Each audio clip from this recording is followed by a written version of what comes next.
ఉగ్రవాదంపై పోరాటంలో operation Sindoor trailer మాత్రమే అన్నారు కేంద్ర మంత్రి రాజ్నాథ్ సింగ్.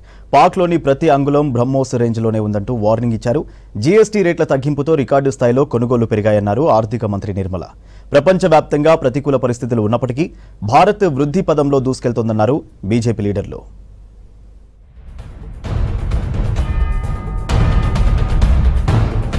రక్షణ రంగంలో భారత్ వేగంగా స్వయం సమృద్ధి సాధిస్తోందన్నారు రక్షణ మంత్రి రాజ్నాథ్ సింగ్. మేక్ ఇన్ ఇండియాతో సైన్యం సామర్థ్యం పెరిగిందని చెప్పారు. ఉత్తరప్రదేశ్లోని లక్నోలో పర్యటించిన రాజ్నాథ్ బ్రహ్మోస్ ఏరోస్పేస్ యూనిట్ను సందర్శించారు. ఆ యూనిట్లో తొలి విడతగా తయారైన బ్రహ్మోస్ క్షిపణులను సైన్యానికి అప్పగించారు. ఉగ్రవాదంపై పోరాటంలో ఆపరేషన్ సింధూర్ ట్రైలర్ మాత్రమేనని చెప్పారు. పాక్లోని ప్రతి అంగుళం బ్రహ్మోస్ రేంజ్లోనే ఉందన్నారు రాజ్నాథ్ సింగ్. ब्रह्मोस सिर्फ एक मिसाइल नहीं है, बल्कि वह भारत की बढ़ती हुई स्वदेशी क्षमताओं का यह प्रतीक है कि हमारे जो विरोधी हैं, एडवर्सरीज हैं, अब ब्रह्मोस से बच नहीं पाएंगे. यह देश को पूरा भरोसा है. पाकिस्तान की जहां तक बात है, तो अब उसकी एक एक इंच जमीन हमारी ब्रह्मोस की पहुंच में है. దేశంలో జీఎస్టీ రేట్ల తగ్గింపుతో ప్రజలకు మేలు జరుగుతుందన్నారు ఆర్థిక మంత్రి నిర్మలా సీతారామన్. ప్రధాని మోదీ ప్రభుత్వం తెచ్చిన సంస్కరణలతో దేశంలో కొనుగోళ్లు భారీగా పెరుగుతున్నాయని చెప్పారు. జీఎస్టీ 2.0తో ప్రజలు ఊహించిన దానికంటే ఎక్కువగా ట్యాక్స్ తగ్గించామని తెలిపారు. దసరా టైంలో ప్రజలు రికార్డు స్థాయిలో కొనుగోళ్లు చేశారన్నారు Nirmala Sitharaman. So there is a remarkable impact of this set of new GST rate reductions that have happened, and every item that I've monitored which is of relevance for day-to-day life of common citizens, 54, and we still continue to monitor them, the rate has been, the benefit has been passed on to the consumers. అమెరికాతో వాణిజ్య చర్చలు కొనసాగుతున్నాయన్నారు కేంద్ర మంత్రి పీయూష్ గోయల్. అనేక అడ్డంకులు ఉన్నప్పటికీ దేశ ఎగుమతులు పెరిగాయని చెప్పారు.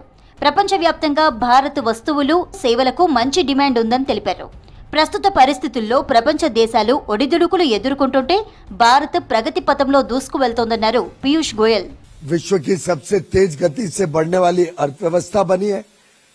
अंतर्राष्ट्रीय तकलीफों के बावजूद भारत इतनी तेजी से आगे बढ़ रहा है कि आईएमएफ तक को अपना फोरकास्ट अपवर्ड रिवाइज करना पड़ा. 6.6% इस वर्ष की वृद्धि का.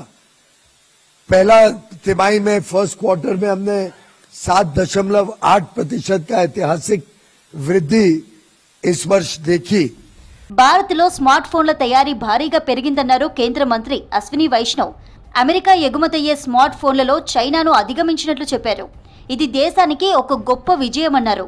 ప్రపంచ ఉత్పత్తుల్లో దాదాపు 20% ఇండియాలోనే జరుగుతున్నాయని చెప్పారు. సెమీకండక్టర్ రంగంలోనూ అద్భుత ప్రగతి సాధిస్తున్నట్లు తెలిపారు Vaishnav.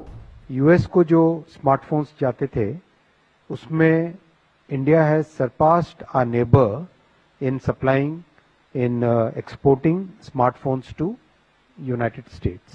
Second semiconductor plant has started production last week. First was CG Semi and second is Keynes which has started production. Hindu మహాసముద్రంలో భారత్ శ్రీలంక బంధం వ్యూహాత్మకంగా కీలకమన్నారు కేంద్ర మంత్రి హర్దీప్ సింగ్ పూరి. నైబర్ ఫస్ట్ విధానంలో భాగంగా శ్రీలంకకు అన్ని విధాలా అండగా ఉంటున్నట్లు చెప్పారు. ఢిల్లీలో శ్రీలంక ప్రధాని హరిని అమరసూరియాతో సమావేశమయ్యారు. శ్రీలంక ఇంధన భద్రతను ఇండియా బలోపేతం చేస్తుందన్నారు Hardeep Singh. Well, India and Sri Lanka are not just close neighbors. We are bound by deep-rooted ties of kinship, history and shared culture. Sri Lanka remains a vital part of our neighborhood first policy and our vision Mahasagar. India and Sri Lanka have a vibrant partnership. We have been a consistent supplier of refined petroleum products, and going ahead we are committed to play a significant role in bolstering Sri Lanka's energy security. దేశంలో అక్రమ చొరబాటుదారులను వదిలే ప్రసక్తే లేదన్నారు కేంద్ర మంత్రి అమిత్ షా. కాంగ్రెస్ ఆర్జేడీలు చొరబాటుదారులకు అండగా నిలుస్తున్నాయని ఆరోపించారు. చొరబాటుదారుడు ఏ మతస్థుడైనా సరే దేశం విడిచి వెళ్లిపోవాల్సిందేనన్నారు అమిత్ షా.